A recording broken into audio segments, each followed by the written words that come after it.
Hello दोस्तों, नमस्कार। कैसे हो आप सभी? उम्मीद करता हूँ सभी अच्छे होंगे, मस्त होंगे। फिर से मैं आप लोग को स्वागत करता हूँ मेरे इस यूट्यूब चैनल में। ठीक है, तो जैसे कि हम लोग हिंदी का सेशन प्रारंभ किए थे दोस्तों, तो हिंदी का सेशन प्रारंभ किए थे तो मैं पिछले क्लास में आप लोग को क्या बताया था? पिछले क्लास में बताया था कि शब्द भेद मतलब शब्द को कैसे कैसे भाग में तोड़ करके कैसे अध्ययन करते हैं, कि कैसे हमारे समास में किस में पढ़ना है, संज्ञा सर्वनाम विशेषण किस में पढ़ना है, विकारी शब्द क्या है, विकारी शब्द क्या है, सबको बताया था। पिछले क्लास में देख लेना आप लोग। उसी प्रकार डायग्राम बना करके एक चित्र लेखन करके आप लोग को पढ़ना है, डिवाइड करके पढ़ना है। तो जिसमें आज हम लोग पढ़ने वाले हैं विकारी शब्द, मतलब विकारी शब्द अर्थात संज्ञा सर्वनाम विशेषण। तो संज्ञा सर्वनाम विशेषण में आप लोग का पहला चैप्टर आज हम लोग चर्चा का विषय रहेगा आप लोगों का आज संज्ञा। क्या रहेगा? संज्ञा। चलो देखते हैं। तो याद करना दोस्तों, आज हम लोग पढ़ने वाले हैं आप लोगों का संज्ञा। इंग्लिश में नाउन। ठीक है, इंग्लिश में क्या कहते हैं? नाउन, संज्ञा। सबसे पहले संज्ञा क्या है हमें समझना है। सब इंसान इसको रटने में लगे रहते हैं। देखो दोस्तों, इस वीडियो को पूरा देखना, इतना ज़बरदस्त मैं आप लोग को दिमाग में बैठा दूंगा कि ज़िंदगी में कभी भूलने का नाम नहीं होगा कि संज्ञा क्या होता है। हर एक एग्ज़ाम में आप लोग का काम आने वाला है। क्लियर है? तो संज्ञा, सबसे पहले संज्ञा समझते हैं। संज्ञा एक नाम होता है। नाम मतलब किसी भी चीज़ को बताने वाला नाम होता है। संज्ञा का अर्थ ही क्या होता है? नाम होता है। क्या होता है? नाम। तो मैं बताते चलता हूँ, उसको याद करते चलना आप लोग। अगर संज्ञा का मतलब पूछ दे, संज्ञा का मतलब क्या होता है करके कोई, तो संज्ञा का अर्थ सीधा आप लोग याद रखना, नाम होता है। क्या होता है? नाम। संज्ञा का अर्थ क्या होता है? नाम होता है। जैसे कि अगर मैं इसे समझाऊं, देखो इस दुनिया में जितना भी चीज़ मिलेगी आपको, ठीक है, कोई वस्तु का नाम हो, कोई स्थान का नाम हो, चाहे कोई जाति का नाम हो, कोई भाव का नाम हो, अगर कोई नाम बताना हो, नाम, इस दुनिया में जो भी आप देखते हो, सुनते हो, समझते हो, कुछ भी उपस्थित है इस दुनिया में, सब संज्ञा है। उस संज्ञा का बस आप लोग को नाम प्रदर्शित करना है, नाम बताना है, कोई नाम बताना ही आप लोग का संज्ञा है। समझ रहे हो? इस दुनिया में जितना उपस्थित है क्या है? सब संज्ञा है। संज्ञा कुछ भी देखो, सामने में क्या है? मार्कर है, संज्ञा है। ठीक है, ऊपर पंखा है, संज्ञा है। ठीक है, बस। लेकिन क्या संज्ञा है? कौन सी संज्ञा है? इसी को समझना है हमें। चलो समझते हैं, अच्छे से समझते हैं, याद करते चलते हैं और लिखते चलते हैं। क्लियर है दोस्तों? चलो, अगर वीडियो अच्छा लगे तो लाइक सब्सक्राइब जरूर करना दोस्तों। तो संज्ञा का अर्थ क्या होता है? नाम होता है। नाम।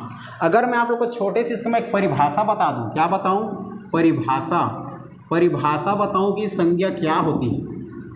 ठीक, तो किसी, समझना ना, किसी व्यक्ति का नाम हो, किसी व्यक्ति, ठीक, किसी वस्तु का नाम हो, ठीक है, किसी व्यक्ति का नाम हो सकता है, किसी वस्तु का नाम हो सकता है, किसी स्थान का नाम हो सकता है, किसी प्राणी का नाम हो सकता है, ठीक है, किसी जाति का नाम हो सकता है। इस दुनिया में जितना उपस्थित है ना, उसका नाम हो सकता है, अर्थात उसका नाम बोध कराएगा, मतलब प्रदर्शित कराएगा, नाम बताएगा।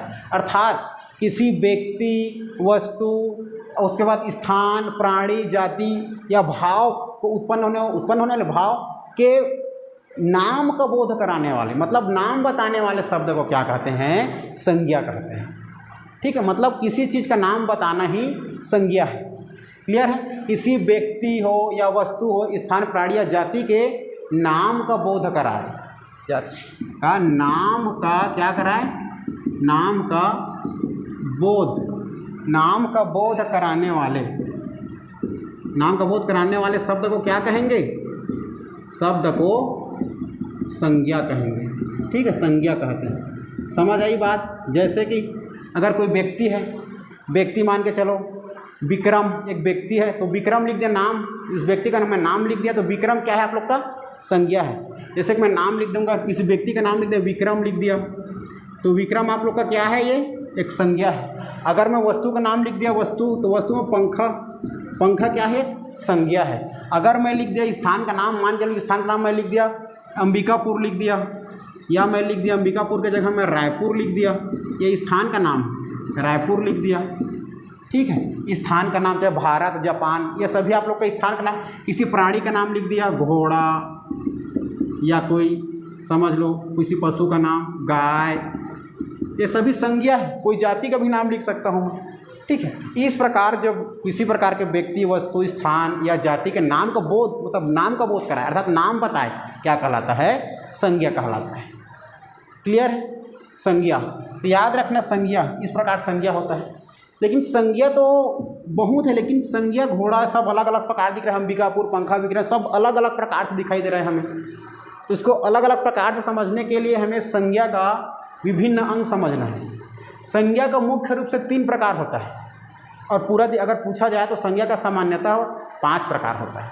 सामान्यतः 5 प्रकार का होता है, लेकिन मुख्य रूप से हमारे कामता प्रसाद गुरु जी के अनुसार 3 प्रकार का होता है। क्या क्या देखो तो, मुख्य रूप से ये 3 प्रकार का होता है, मुख्य रूप से 3 प्रकार का। तो क्या क्या 3 प्रकार में? पहला जानना आप लोग, पहला जानोगे आप लोग व्यक्तिवाचक संज्ञा, व्यक्तिवाचक संज्ञा। दूसरा जानना है आप लोग को, दूसरा जातिवाचक संज्ञा, जातिवाचक संज्ञा। क्लियर है? तीसरा जानना है आप लोग को भाववाचक संज्ञा, भाववाचक संज्ञा। क्लियर है? पहला व्यक्तिवाचक संज्ञा, दूसरा जातिवाचक संज्ञा, तीसरा भाववाचक संज्ञा। ठीक है, तो याद रखना 3, ठीक है ना। इस प्रकार कामता प्रसाद गुरु जी ने मुख्य रूप से 3 बताया था, लेकिन इससे और वृद्धि आगे बढ़ा, समझ में नहीं आया। जैसे मान के चलो व्यक्तिगत नाम आ जाएगा समझ, एक जाति भी समझ में आ गया, लेकिन जाति विभिन्न प्रकार के होते गए। पशु जाति आने लगा, ठीक, पर्वत पहाड़ का एक अलग से जाति आने लगा, त्योहारों का एक अलग से जाति आने लगा, समझ नहीं आया। तो जाति को तोड़ करके एक और दे दिया गया, ठीक है, जाति को तोड़ करके क्या कर दिया गया? समूह दे दिया गया, ठीक है, समूहवाचक करके क्या दे दिया गया? समूह। अब भाई विभिन्न प्रकार का पशु जब एक जगह रहेगा तो क्या करोगे? विभिन्न प्रकार के लकड़ी की जगह गट्ठर बना देंगे, विभिन्न पुस्तकों की जगह इकट्ठित कर देंगे, समझ नहीं पाएगा, तो एक समूह बन जा रहा था ना, तो इसलिए समूह को नाम देने लगा। ठीक है, तो जातिवाचक से तोड़कर फिर समूहवाचक संज्ञा बना। समूहवाचक के बाद एक और बना, अब वो जगह इकट्ठित होते गया। तो जगह जब जगह पर विभिन्न प्रकार के जाति के जब वस्तु, विभिन्न प्रकार के प्राणी, विभिन्न प्रकार के कुछ और सब एक जगह इकट्ठित होने लगे तो अलग अलग होने लगा। अब पुस्तक एक हम लोग वस्तु के रूप में भी समझ सकते हैं, पदार्थ के रूप में भी समझ सकते हैं, इसीलिए किसी प्रकार के चीज़ को एक पदार्थ के रूप में भी समझने लगे। ठीक है, इसको कैसे हम लोग समूह को समझ नहीं पा रहे थे और पदार्थ को भी समझ नहीं पा रहे थे वस्तु को, इसलिए अलग से उसको प्रकार करके और तोड़ के और बनाया गया। जैसे कि तो फिर समूह को तोड़ करके क्या बना दिया गया? पदार्थवाचक बना दिया गया, पदार्थवाचक संज्ञा। ठीक है, पदार्थवाचक संज्ञा। इस प्रकार टोटल अगर एग्जाम में पूछेगा संज्ञा के कितने भेद हैं, तो संज्ञा के 5 भेद होते हैं। इस प्रकार 3 और 2 कितना हो गया? 5। ठीक है ना, 5, 1 2 3 2 5। इस प्रकार संज्ञा के 5 भेद होते हैं। क्या क्या? संज्ञा के 5 भेद देख लो। पहला है व्यक्तिवाचक संज्ञा, दूसरा जातिवाचक, तीसरा भाववाचक, चौथा समूहवाचक और 5वां आप लोगों का पदार्थवाचक संज्ञा। क्लियर है? मुख्य रूप से कामता प्रसाद गुरु के रूप से कितने प्रकार में बांटा है? तो 3 याद रखना, 3। क्या क्या? व्यक्ति, जाति और भाववाचक संज्ञा। लेकिन सामान्यतः संज्ञा के कितने भेद होते हैं? 5। व्यक्ति, जाति, भाव, समूह और पदार्थवाचक। एग्जाम में लेना है 5, और प्रॉपर पूछ दिया मुख्य रूप से कामता प्रसाद गुरु जी ने कितने बताया करके, तब लेना है 3। आई बात समझ में? ओके, चलो ठीक है। अब हम लोग एक एक प्रकार को उसके पढ़ते चलते हैं, समझते चलते हैं। सबसे पहले समझते हैं व्यक्तिवाचक संज्ञा क्या होता है, उसके बाद देखते हैं जातिवाचक संज्ञा क्या होता है, उसके बाद देखते हैं आप लोग का भाववाचक संज्ञा क्या होता है। फिर इन तीनों को समझने के बाद देखेंगे समूहवाचक और पदार्थवाचक। एक समझ दे रहा हूँ मैं, समझ आप लोग को दिमाग में एक समझ दे रहा हूँ, समझते चलना, अच्छे से समझते चलना। किसी भी प्रकार के व्यक्ति का नाम दे दिया जाएगा ना, तो व्यक्तिवाचक संज्ञा होगा। अगर किसी प्रकार के एक ही जाति के संज्ञा का बोध करा देंगे तो जातिवाचक होगा, लेकिन किसी पदार्थ के बारे में करेंगे, बात करेंगे तो पदार्थवाचक होगा। हमारे मन में किसी प्रकार का भाव उत्पन्न हो जाएगा जो दिखाई नहीं देता, भाववाचक होगा। और एक इसी प्रकार कोई किसी वस्तु को समूह के रूप में हम देखेंगे, समूहवाचक संज्ञा होगा। एक दिमाग में क्रिएट कर रहा हूँ, आप लोगों को उसको समझते चलना। ठीक है, सबसे पहले किसी व्यक्ति का नाम दे, नाम बताएं, तो विशेष व्यक्ति का नाम बताएं तो क्या हो जाएगा आप लोग का? व्यक्तिवाचक संज्ञा होगा। विशेष व्यक्ति का, विशेष स्थान का, विशेष प्राणी का, विशेष जाति का नाम देंगे, उसका नाम, तो नाम देंगे तो क्या हो जाएगा? व्यक्तिवाचक संज्ञा होगा। बस हम नाम देते हैं, चलो मैं नाम देते जाता हूँ, सभी क्या हो जाएगा आप लोग का व्यक्तिवाचक संज्ञा हो जाएगा। देखते हैं, तो चलो सबसे पहले हम डील करेंगे व्यक्तिवाचक संज्ञा को, फिर जाति को, फिर भाव को, फिर समूह को, फिर पदार्थ को। सबसे पहले हम लोग अभी क्या करेंगे, डील करेंगे, अच्छे से समझेंगे व्यक्तिवाचक संज्ञा को। क्लियर है? देखते हैं व्यक्तिवाचक संज्ञा। चलो ठीक है, मैं व्यक्तिवाचक संज्ञा को समझा रहा हूँ, समझते चलना।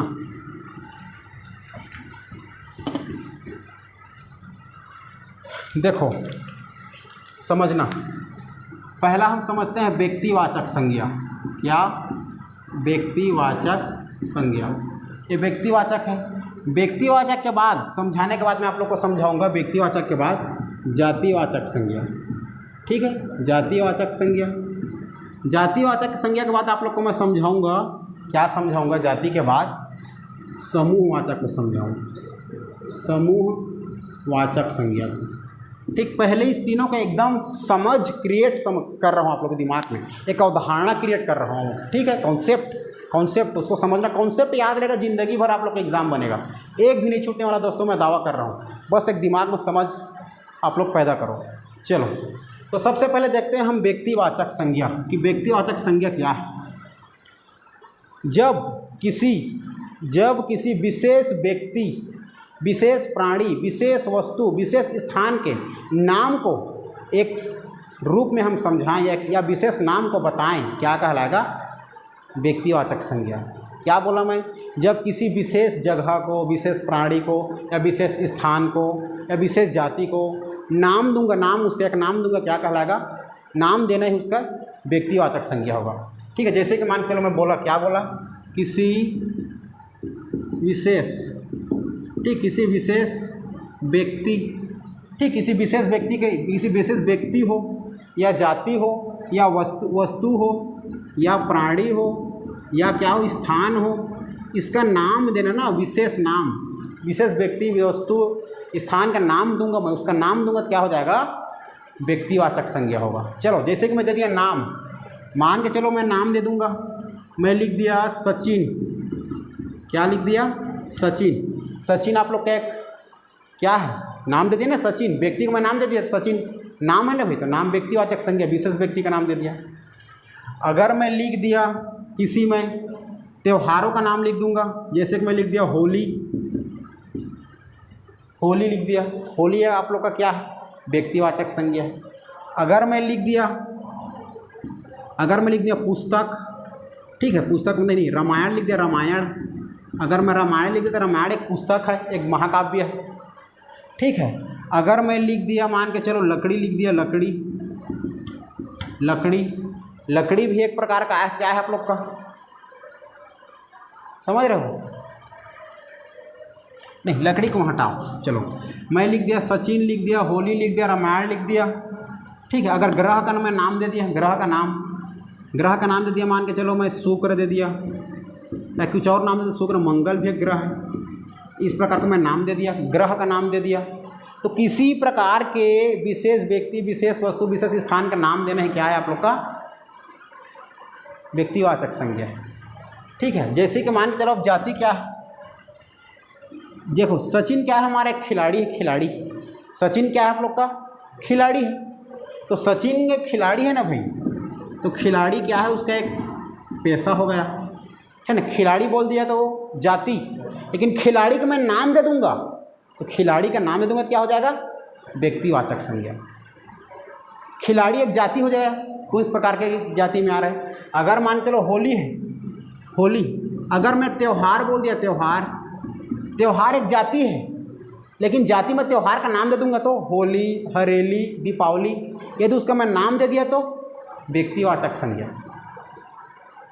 समझ रहे हो? नाम दे दिया मतलब व्यक्तिवाचक संज्ञा, और उसका मतलब यदि एक जाति बता दूंगा तो किसी एक विशेष जाति का, त्यौहार जाति है, उससे त्यौहार में कोई भी आ सकता है।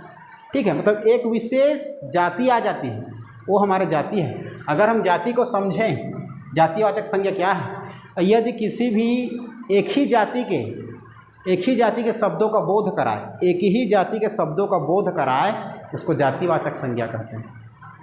और विभिन्न प्रकार के व्यक्ति या जाति के सभी के समूहों का बोध कराए, वो क्या कहलाता है? समूहवाचक कहलाता है। क्लियर है? तो याद रखना खिलाड़ी हो गया। अगर मैं देखूँ रामायण क्या है, रामायण एक पुस्तक है आप लोग का, क्या है जी, पुस्तक है, ठीक है ना। तो पुस्तक एक जाति हो गया। तो पुस्तक का यदि मैं नाम दे दूंगा, गणित, इंग्लिश, हिंदी, तो नाम दे दिया तो हमारा व्यक्तिवाचक संज्ञा। लेकिन मैं उसका एक पुस्तक लिख दिया कि जाति हो गया हो।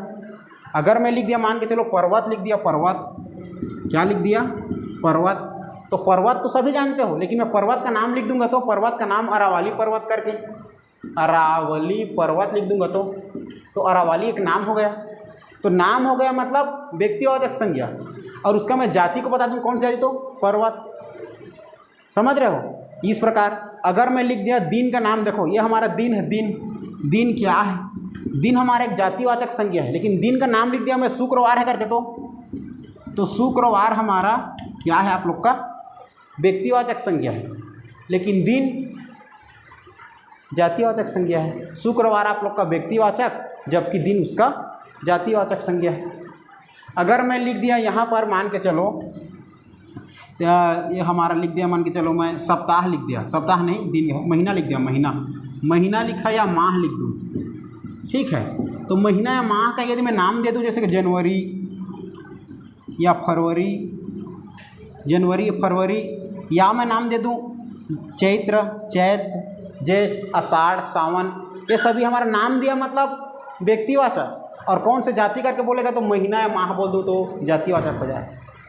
देखो समूह कैसे बनता है, देखो सचिन हमारा एक व्यक्ति है, सचिन हमारा एक व्यक्ति है, और व्यक्ति की उसकी जाति क्या है, खिलाड़ी, और खिलाड़ियों का समूह क्या कहलाएगा आपका, एक टीम बन जाएगा। तो टीम हमारा क्या है, समूहवाचक संज्ञा। टीम क्या हो जाएगा हमारा, एक समूहवाचक संज्ञा हो जाएगा। उसके बाद यदि मैं त्यौहार की बात करूं, त्यौहार, देखो पुस्तक की बात करूं, तो यदि रामायण बोल दिया तो हमारा महाकाव्य एक पुस्तक है। लेकिन पुस्तक का समूह बोल दूंगा तो पुस्तक कहाँ होता है, भंडार। पुस्तक का समूह क्या हो जाएगा, भंडार हो जाएगा। ठीक। अगर मैं देखूं किसके बारे में, देखूं ये शुक्र का, देखूं ये किसके बारे में देखें, ये ग्रह, देखो ग्रह, शुक्र हमारे ग्रह, व्यक्तिवाचक। मंगल नाम दे दिया तो व्यक्तिवाचक। लेकिन ग्रह बोल दिया तो ग्रह में कुछ भी आ सकता है, ग्रह का नाम दे दो आप लोग, मंगल ग्रह, बुध ग्रह, बृहस्पति ग्रह, नाम दे दे तो व्यक्तिवाचक। लेकिन ग्रह केवल बोल दिया ग्रह, तो ग्रह की जाति में कौन आता है, नाम आता है, तो ग्रह हमारा जाति हो गया। ग्रह के समूह को क्या बोलते हैं हम लोग, सौरमंडल बोलते हैं, सौरमंडल। ठीक है। अगर मैं किसी डाकू का नाम दे दिया, मान के चलो डाकू, यहाँ पर एक मान सिंह कौन है, हमारा एक डाकू है। ठीक। तो मान सिंह अगर नाम दे दिया तो क्या हो गया, नाम दे दिया तो हर व्यक्तिवाचक। लेकिन व्यक्तिवाचक में यदि मैं डाकू बोल दिया, डाकू, ठीक है, तो डाकू हमारा जाति है। डाकू में कोई भी हो सकता है, मान सिंह, जान सिंह, खिलाड़ी सिंह, कोई भी आ सकता है। नाम में आ गया वो व्यक्तिवाचक, लेकिन डाकू बोल दिया तो जातिवाचक, जाति में कोई भी आ सकता है। ठीक है, मतलब जाति में कोई भी जाति कर दूँ तो डाकुओं का समूह कर दूंगा तो समूह में आ जाएगा तो क्या हो जाएगा, गिरोह बन जाएगा, गिरोह बन जाएगा। इस प्रकार समूह बन जाता है, समूह। ठीक है। जैसे मतलब विराट एक आर्मी है, विराट का नाम दे दिया तो व्यक्ति, और वो कौन है, आर्मी है, तो आर्मी का समूह क्या बन जाएगा, सेना बन जाएगा। तो हमारा सेना भी क्या बन जाएगा, एक प्रकार का समूहवाचक समूह। इस प्रकार मैं विश्वास करता हूँ आप लोग को व्यक्तिवाचक, जातिवाचक और समूहवाचक समझ में आ गया होगा। बच गए दो और, क्या क्या, एक भाववाचक संज्ञा और एक पदार्थवाचक संज्ञा। ठीक है। अभी एक समझ दे रहा हूँ ना मैं, समझ, इसको और मैं डिटेल आप लोग को लिखा के पढ़ा के और समझाऊंगा। समझ रहे हो, अभी समझो तो सही, पूरा एग्जाम में कैसे आता है आप लोग को MCQ भी कराऊंगा। समझ रहे हो। चलो ये तीनों समझ मिल गया, व्यक्तिवाचक, जातिवाचक और समूहवाचक। अब देखते हैं हम लोग, दो और बच गया, भाववाचक और पदार्थवाचक। चलो देखते हैं भाववाचक और पदार्थवाचक को।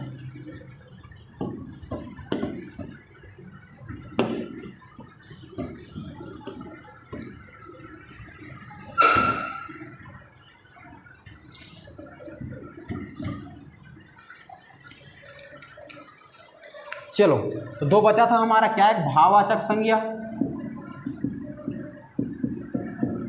भाववाचक संज्ञा, और एक भाववाचक संज्ञा के बाद पदार्थवाचक संज्ञा, पदार्थवाचक संज्ञा। ठीक है, पांचवा था और आप लोग का चौथा था। क्लियर है। चलो तो भाववाचक संज्ञा किसे कहते हैं, किसी भी वस्तु, व्यक्ति, जाति, हाव भाव, स्वभाव को देखकर हमारे मन में एक भाव उत्पन्न होता है जो दिखाई नहीं देती, क्या कहलाता है? भाववाचक संज्ञा कहलाता है। किसी भी वस्तु को देखकर, किसी भी नाटक को देखकर, किसी भी स्थान को देखकर, समझकर हमारे मन में एक भाव उत्पन्न होता है, क्या कहलाता है? भाववाचक संज्ञा कहलाता है, जो हमें दिखाई नहीं देती। प्यार, प्यार जी, प्यार एक हमारा भाववाचक संज्ञा है। दुख, दुख रखता है, दुख दिखाई देता है क्या? दुखी लोग जो है वो दिखाई देता है, लेकिन जो दुख है अंदर वो नहीं दिखाई देता। लालच, लालच सब करते हैं, लालच दिखाई देता है क्या? बस मन में भाव उत्पन्न होता है, तो लालच एक भाववाचक संज्ञा। क्रोध, क्रोध व्यक्ति, क्रोधी व्यक्ति दिखाई देगा, लेकिन क्रोध जो मन में उत्पन्न होता है वो दिखाई नहीं देती, तो क्रोध एक आप लोग का भाववाचक संज्ञा। मैं क्या बोला? किसी भाववाचक संज्ञा अगर समझें तो भाववाचक संज्ञा समझना किसी भी, ठीक है, किसी भी वस्तु, स्थान, प्राणी या जगह, ये सभी को देख करके मन में उत्पन्न भाव ही क्या कहलाता है? भाव ही हमारा भाववाचक संज्ञा कहलाता है। भाववाचक संज्ञा कहलाता है। ठीक है, जैसे कि मान के चलो अमीर व्यक्ति दिखाई देता है, लेकिन अमीरी, उसके अंदर का अमीरी दिखाई देता है? नहीं दिखाई देता, तो अमीरी। गरीब व्यक्ति दिखाई देता है, गरीब व्यक्ति, लेकिन गरीबी उसके अंदर की दिखाई नहीं देता, अंदर में जो गरीबी है वो। तो गरीबी, अगर गरीबी बोल दिया तो भाववाचक, लेकिन गरीब बोल दिया तो जाना गरीब में आपका जाति में आ जाएगा, गरीब कोई भी हो सकता है। क्लियर? अगर बोल दिया मैं प्यार, प्यार हमारा भाववाचक संज्ञा। अगर मैं बोल दिया दुख, अगर बोल दिया मैं सुख, या बोल दिया मैं क्रोध, ये सभी हमारा मन में जो उत्पन्न होता है, जो हमें दिखाई नहीं देता। क्रोध उत्पन्न होता है मन में, भाववाचक संज्ञा, दिखाई नहीं देता। क्लियर है? सुख हमारे मन में उत्पन्न होता है लेकिन दिखाई नहीं देता। लालच, ठीक है, इस प्रकार से चीज़ें सभी क्या होती है? भाववाचक संज्ञा होती है। इसके बाद देखते हैं पदार्थवाचक, जो ऐसी संज्ञा शब्द जो किसी पदार्थ के, वस्तु का बोध कराता हो, किसी वस्तुओं का बोध कराए, पदार्थवाचक है। ठीक है, ऐसे संज्ञा शब्द